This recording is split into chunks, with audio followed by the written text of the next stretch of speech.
This job isn't for you, coward. General Santos's voice cut through the morning briefing like a blade.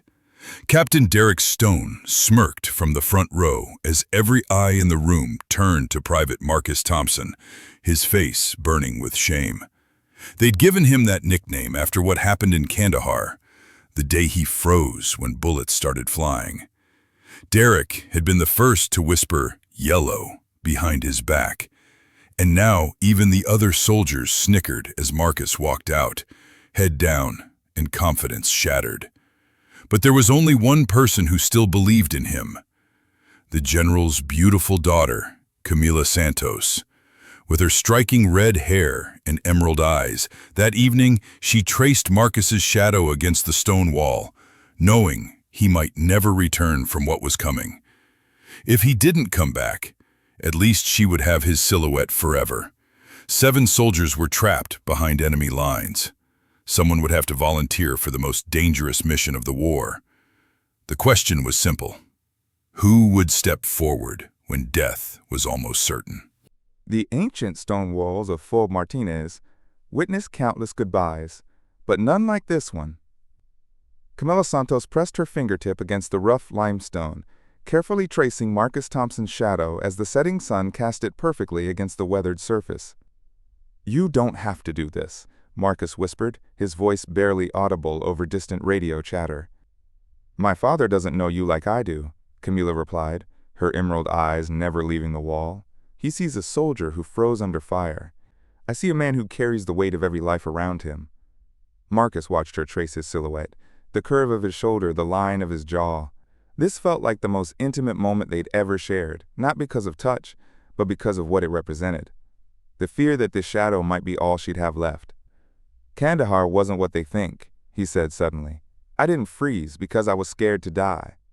I froze because I realized that one wrong step could mean I'd never see you again." Camila turned to face him, her red hair catching the last rays of sunlight. "Being afraid doesn't make you a coward, Marcus. Running away from what matters does. And you've never run from me." Before he could respond, the PA system crackled to life.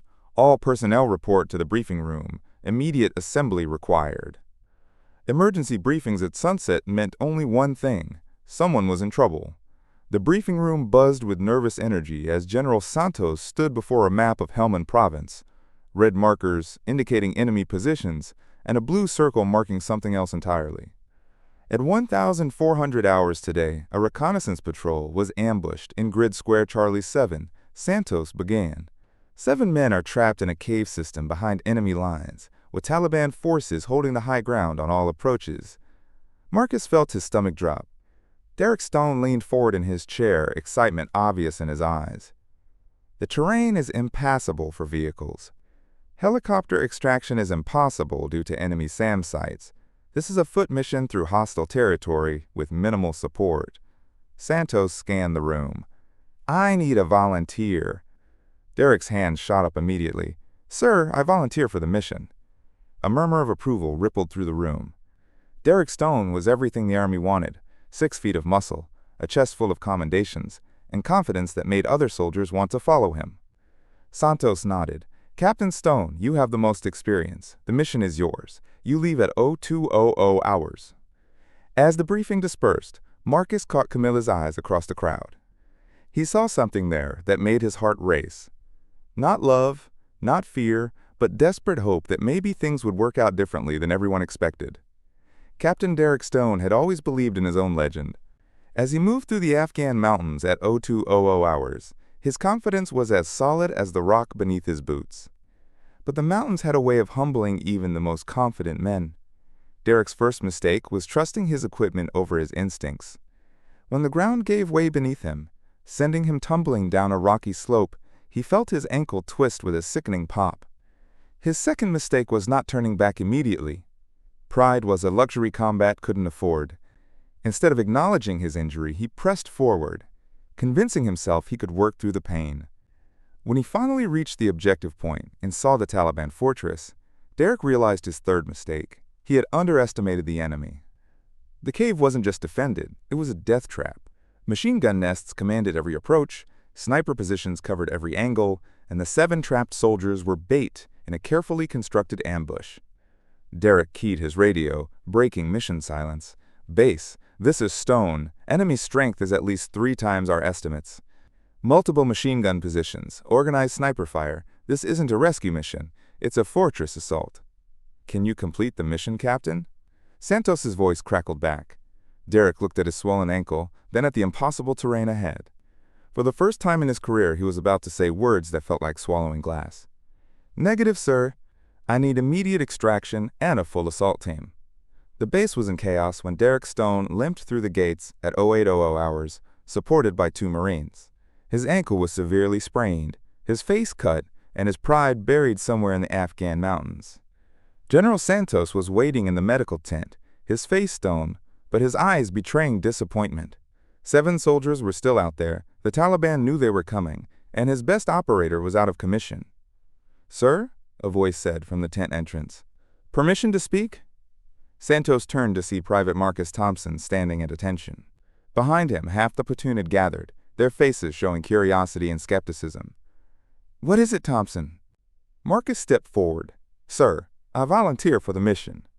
The tent fell silent. Derek looked up in surprise. A few soldiers outside actually laughed. "Thompson," Santos said slowly, "Captain Stone, one of our most experienced operators, couldn't complete this mission. What makes you think you can?"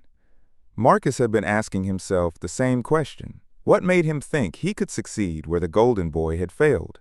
But as he stood there, feeling the weight of every doubt, every whispered insult, he realized something surprising. He wasn't volunteering because he wasn't afraid. He was volunteering because he was afraid of the right things. "Sir, Captain Stone is a better soldier than I'll ever be. He's stronger, faster, more experienced, and braver than I am. But there's one thing I have that he doesn't." "And what's that, Thompson?" Marcus glanced toward the tent entrance, where Camila Santos stood with other family members, her emerald eyes fixed on him with intensity that made his heart race. "I have nothing left to lose, sir. Captain Stone has a career to protect, a reputation to maintain. He had to come back because he has a future to think about. I don't have any of that." "What are you suggesting?" Marcus looked directly at the general. "I can stay, sir. I can go in there and not come back until those 7 soldiers do. Because if I fail, the only thing I lose is a life that nobody thinks is worth much anyway." The silence was deafening. Santos stared at Marcus for a long moment. "Thompson, this is a suicide mission. You understand that?" "Yes, sir." "And you're volunteering anyway?" "Yes, sir." Santos looked around the tent, at Derek's injured form, at the impossible map, at faces that had never taken Marcus Thompson seriously. Mission brief in 10 minutes. God help us all. Marcus had never been more afraid in his life. As he sat cleaning his rifle for the 3rd time, he couldn't stop his hands from shaking. Tomorrow, he would face an enemy that had defeated the best soldier in the unit. "Marcus?" He looked up to see Camilla in the doorway, her red hair loose around her shoulders, eyes bright with unshed tears. "You shouldn't be here. Your father—" "My father is questioning everything he thought he knew about courage." She sat beside him. "Why did you volunteer?" Marcus set down his rifle. "Because I'm tired of being afraid of the wrong things. I've been afraid of bullets, afraid of dying, afraid of failing. But I realize I'm more afraid of living as a coward than dying as a soldier." Camilla took his hand. "You're not a coward, Marcus. You never were. Kandahar says otherwise. Kandahar says you're human. You saw horror and reacted like anyone would. But you didn't quit. You stayed and kept serving, even when everyone had decided who you were. I froze because I was thinking about you. In the middle of a firefight, all I could think about was that if I died, I'd never see you again. Is that courage or cowardice?" "It's love," she said simply. "And love makes us do impossible things." She leaned against him, her head on his shoulder. For precious minutes, Marcus forgot about tomorrow's mission, about Taliban fighters and trapped soldiers and disapproving fathers. "Promise me something," she whispered. "Anything. Promise you'll come back. Not for the mission, not for the army. Promise you'll come back for us." Marcus closed his eyes and made a promise he wasn't sure he could keep. At 0200 hours, Marcus moved through the darkness like a ghost. The same terrain that had defeated Derek stretched before him, but Marcus approached it differently. Where Derek had relied on technology and speed, Marcus used patience and instinct. Where Derek had trusted equipment, Marcus trusted his fear, using it as a compass to guide him away from danger rather than trying to suppress it. He avoided the loose shale that had claimed Derek, taking the longer path along the ridge. By 0600 hours, he'd reached the observation point overlooking the cave complex. What he saw confirmed Derek's assessment. This was a fortress, not a rescue site. But as Marcus studied the enemy positions, he began to see something Derek's military training might have missed. The Taliban weren't just defending, they were showing off. Their positions were elaborate, their tactics textbook perfect, designed to demonstrate superiority over American forces. Pride. The same pride that had brought Derek down was affecting the enemy too, and pride always had blind spots. Marcus keyed his radio. "Base, this is Thompson. I'm in position." "Report, Thompson." "Sir, Derek was right about enemy strength, but I see something he missed. They're not just defending, they're performing. This whole setup is designed to humiliate us. They want a frontal assault because they're confident they can win one." "What are you suggesting?" Marcus took a deep breath. "Sir, I'm suggesting we give them what they want, but not the way they expect it." What Marcus proposed wasn't courage. It was calculated insanity. "Sir, they've set up this operation to defeat our best soldier in a fair fight. But what if we don't send our best soldier? What if we send our worst?" "Explain, Thompson." "Everyone knows I'm a coward. They're expecting Derek Stone or someone like him. They're not expecting Yellow Thompson. They'll underestimate me." "You're talking about using your reputation as a tactical advantage." "Yes, sir. I'm going to be the most convincing coward they've ever seen, right up until I'm not." At 1,200 hours, Marcus began his approach. But instead of Derek's careful advance, he moved like exactly what the enemy expected, a scared soldier making mistakes. He accidentally kicked loose rocks. He carelessly exposed himself while moving. He staged a convincing stumble that sent him sliding down a rocky embankment. The enemy response was immediate and exactly what Marcus hoped for. Instead of disciplined fire, they treated him like target practice. Sporadic shots, individual fighters trying to claim the kill, overlapping fields creating gaps in coverage. Most importantly, they were enjoying themselves. Marcus could hear laughter mixed with gunfire. And that's when Marcus Thompson disappeared. The transformation happened instantly. One moment, Taliban fighters were laughing at the clumsy American. The next, that soldier had vanished like smoke. Marcus had spent his approach studying not just enemy positions, but terrain itself. Every shadow, every outcropping had been cataloged. When he moved to Phase 2, he didn't just hide, he became part of the landscape. Muzzle flashes appeared and disappeared from impossible angles. Their prepared positions proved useless against an enemy who seemed everywhere and nowhere at once. Marcus wasn't engaging in firefights. He was making them afraid. A sniper found his scope shattered by a precise shot, leaving him blind but alive. A machine gun team had their weapon disabled, rendering them useless but unharmed. Marcus wasn't trying to kill, he was breaking their confidence. The psychological effect was devastating. These fighters had been confident in their superiority. Now they faced an enemy who knew their positions better than they did, who struck from impossible angles.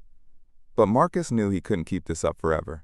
His ammunition was limited, and the Taliban would eventually adapt. That's when he made the decision that would haunt him forever. Instead of continuing ghost tactics, Marcus Thompson stepped into full view of the remaining enemy positions and began walking calmly toward the cave entrance. He didn't run, he didn't take cover, he didn't raise his weapon. He just walked. Marcus had never been more terrified. Every step felt like walking through molasses, his body screaming at him to take cover. But something remarkable happened. The Taliban fighters, who had been shooting at shadows, suddenly found themselves facing a target that made no tactical sense. Here was a soldier walking calmly through their kill zone, weapon lowered, making no attempt at cover. The shooting stopped. Not because they'd been defeated, but because they were confused. This wasn't how Americans fought. This wasn't how anyone fought. Marcus could hear voices calling in Pashto, questions mixing with uncertainty. What is he doing? Why isn't he shooting? Is this a trap? As he approached the cave entrance, Marcus could see 7 trapped soldiers huddled inside. Their faces showed hope and disbelief. Hope that rescue had arrived, disbelief that their rescuer was Yellow Thompson. "Thompson," Staff Sergeant Martinez called out. "What the hell are you doing here?" "Bringing you home, Sergeant, all of you."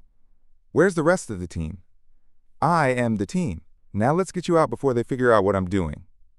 But as Marcus began organizing the wounded, he heard a voice that changed everything. "Private Thompson," the call came from outside in accented English.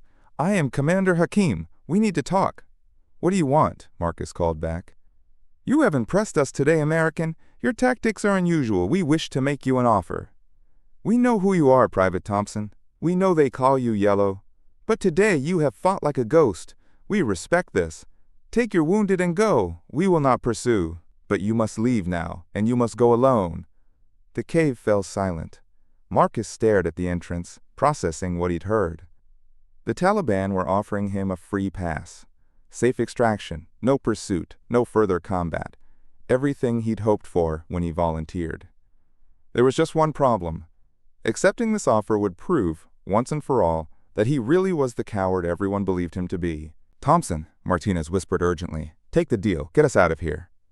Johnson nodded. "This is a gift, man." But Private Williams, the youngest soldier, looked at Marcus with understanding. "You're not going to take it, are you?" Marcus met the young soldier's gaze and saw recognition there. Williams understood that sometimes the choice between courage and cowardice wasn't about physical danger. "Why?" Martinez asked. "Why wouldn't you take it?" Marcus checked his rifle and counted ammunition. "Not much, but maybe enough." "Because they're not offering me respect, Sergeant. They're offering me exactly what everyone expects from Yellow, Thompson, the easy way out." "Easy gets us home." "Easy makes me the same coward I was yesterday, and I didn't come here to stay the same." He raised his voice toward the entrance. "Commander Hakim! I hear your offer, and I reject it." Automatic weapons fire erupted, sending rock chips flying throughout the cave. "You refuse safe passage?" "Why?" Marcus stepped closer to the entrance. "Because I didn't come here to negotiate. I came here to take my soldiers home, all of them, and I'm not leaving until I do." "Then you will die here, ghost soldier." "Maybe, but at least we'll die fighting."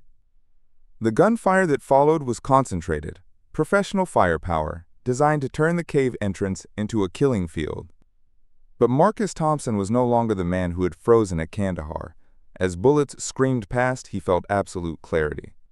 Fear was still there, racing through his veins, but instead of paralyzing him, it sharpened his focus to a razor's edge. He wasn't fighting for glory or approval anymore. He was fighting for 7 men who had trusted him to bring them home. And that made all the difference. What happened next would be talked about for years, though few would believe the full story. Marcus Thompson became something that had no name in any manual. He became inevitable. The Taliban had expected surrender or desperate resistance. What they got was a soldier who moved through their fire like it wasn't there, who anticipated their tactics before they implemented them, who turned their positions against them with surgical precision. Marcus's first move was to disable the machine gun nest commanding the cave entrance. Using the cave's acoustics, a thrown stone created an echo suggesting movement from the left while Marcus moved right, approaching from an impossible angle. The gunner never saw him coming. One moment he was firing at shadows, the next his weapon was jammed and Marcus was moving to the next position. "How is he doing this?" one trapped soldier whispered as they watched Marcus systematically dismantle the defensive line. Martinez, a 20-year veteran, could only shake his head. This isn't the same kid who froze at Kandahar. But Marcus knew exactly what had changed. At Kandahar, he'd been fighting against his fear. Today, he was fighting with it, using it as fuel. Every spike of adrenaline heightened awareness. Every racing heartbeat increased focus. Fear wasn't courage's opposite. It was courage's fuel. The Taliban began making mistakes. Frustrated by their inability to pin down this ghost-like enemy, they started taking risks, exposing themselves, abandoning prepared positions. Marcus capitalized on every error. A sniper who moved for a better angle found himself flanked. A squad that left cover walked into crossfire from their own people.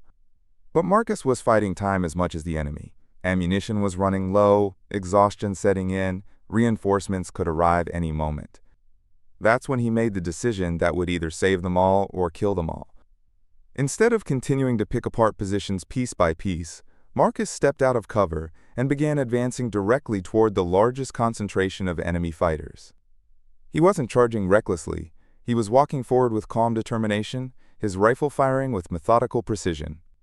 The psychological effect was devastating. These were fighters confident in their positions, certain of their advantage. Now they faced a single soldier who seemed utterly unconcerned with impossible odds. One by one, the Taliban fighters began to break. Not because they were being killed, but because they were facing something that made no rational sense. How do you fight an enemy who refuses to be afraid? The silence that followed was more shocking than the gunfire. Marcus stood in the center of what had been an impregnable fortress, his rifle raised, but with no targets left to engage. Around him, enemy fighters were either fleeing into the mountains or lying wounded but alive, testament to Marcus's precision even in battle's heat. "Sergeant Martinez, can your men move?" "Thompson," Martinez's voice carried awe. What just happened?" "Later, Sergeant." "Right now, can we move these wounded?" As 7 soldiers emerged from the cave, Marcus could see the change in their faces. Skepticism and pity had been replaced by respect, admiration, and wonder. "Williams needs a stretcher," Martinez reported. "Jackson's got shrapnel in his shoulder but can walk. The rest are mobile." Marcus nodded, calculating movement routes. But then he noticed something that made his blood run cold. Commander Hakim was still alive. The Taliban leader sat against a boulder 50 meters away, rifle destroyed, left arm useless, but eyes still burning with intelligence. When he saw Marcus looking, he raised his good hand in what might have been a salute. "Go, soldier, you have won this day, but this is not over." Marcus approached carefully, weapon ready, but not threatening. Up close, Hakim was younger than expected, probably not much older than Marcus, with the lean build of a professional soldier. "It's over for today, that's enough." Hakim smiled, genuine respect in the expression. "You are not what we expected, Yellow Thompson. The stories said you were a coward." "Maybe I was. Maybe I still am. But today, I had something more important than courage." "And what is that?" Marcus glanced back at the 7 soldiers, then thought about Camilla waiting at base, about General Santos who had given him this impossible mission. Purpose. Hakim nodded, as if this made perfect sense. "Purpose can make lions of sheep, Ghost Soldier. Remember this. Today you have earned the respect of your enemies. That is worth more than approval of friends." As Marcus led the rescued soldiers away, he couldn't shake the feeling that something fundamental had changed. The fear was still there. It always would be. But it no longer defined him. The extraction point was 5 miles of brutal terrain, but Marcus and his 7 charges made record time. When the helicopter appeared, it carried more than medical personnel. General Santos himself was aboard. As the helicopter touched down, Marcus helped load wounded soldiers. When he turned aboard, he found Santos standing in his path. For a moment, the 2 men simply looked at each other, the general who had called him a coward, and the private who had just accomplished the impossible. Then Santos did something that shocked everyone present. He saluted. Not the perfunctory acknowledgement protocol required, but the slow, deliberate salute reserved for genuine respect. "Private Thompson," Santos said, barely audible over engines, "outstanding work." The flight passed in relative silence, but Marcus could feel the change. Soldiers who had mocked him that morning now watched, with something approaching reverence. It was the crowd at the landing zone that truly drove home how much had changed. Word had spread throughout the base. Soldiers, staff, officers had gathered to witness the return. Derek Stone was there on crutches, insisting on being present. Platoon members who had dubbed him Yellow stood with expressions ranging from amazement to shame. And there, standing apart with tears streaming down her face, was Camila Santos. Marcus helped transfer wounded to medical teams, staying focused until every man was accounted for. Only then did he look around at faces of people who had written him off just 24 hours earlier. The applause started slowly, a single pair of hands clapping in stunned silence. Then another joined, and another, until the entire landing zone erupted in cheers. But Marcus Thompson felt only one thing as he stood in that celebration's center: relief. Not because the mission was over or because he'd survived, but because he'd finally answered the question that had haunted him since Kandahar. He wasn't a coward. He never had been. He was just a man who had needed the right reason to be brave. 6 months later, the stone wall at Fob Martinez bore a small brass plaque. In honor of soldiers who understand that courage is not the absence of fear, but the mastery of it. Sergeant Marcus Thompson stood before that wall with Camilla at his side, watching sunset paint the mountains gold and crimson. His promotion had come through 2 weeks earlier, along with orders for advanced leadership training and a commendation that would follow him forever. But the real change wasn't in rank or reputation. It was in the quiet confidence that came from knowing exactly who he was and what he was capable of when it mattered most. "Do you ever regret it?" Camilla asked, tracing the same shadow on the wall she had drawn that night before his mission. "When life was simpler." Marcus considered the question seriously. "I regret Kandahar. Not because I was afraid. I'll always be afraid when bullets fly. But because I let fear make me smaller than I needed to be. I regret believing other people's opinions about who I was instead of figuring it out myself. And now? Now I know that being afraid doesn't make you a coward any more than being fearless makes you brave. Courage is what you do when you're afraid, but you do the right thing anyway." The base's PA system crackled. "Sergeant Thompson, report to the briefing room for mission assignment." 6 months ago, that announcement would have filled him with dread. Now it just made him tired. "Go," Camilla said. "They need you." "They need us," Marcus corrected, looking around at the base that had become home, at soldiers who had become family, at the woman who had become his anchor. "All of us." That's what I learned. Courage isn't something you find alone. It's something you build when surrounded by people worth being brave for. As he walked toward the briefing room, Marcus reflected on the strange journey from yellow to hero, from coward to leader, from a man defined by fears to one empowered by them. Behind him, Camilla watched his shadow grow longer in the setting sun, remembering the night she had traced that silhouette, thinking it might be all she'd have left. Now she knew better. Some shadows were worth preserving, not because they represented endings, but because they marked the beginning of something extraordinary. In the briefing room ahead, another group of soldiers waited for the man who had taught them all that sometimes the most unlikely heroes were the ones who had been heroes all along. They just hadn't known it yet.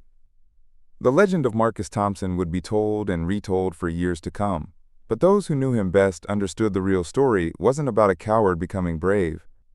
It was about a brave man learning to forgive himself for being human.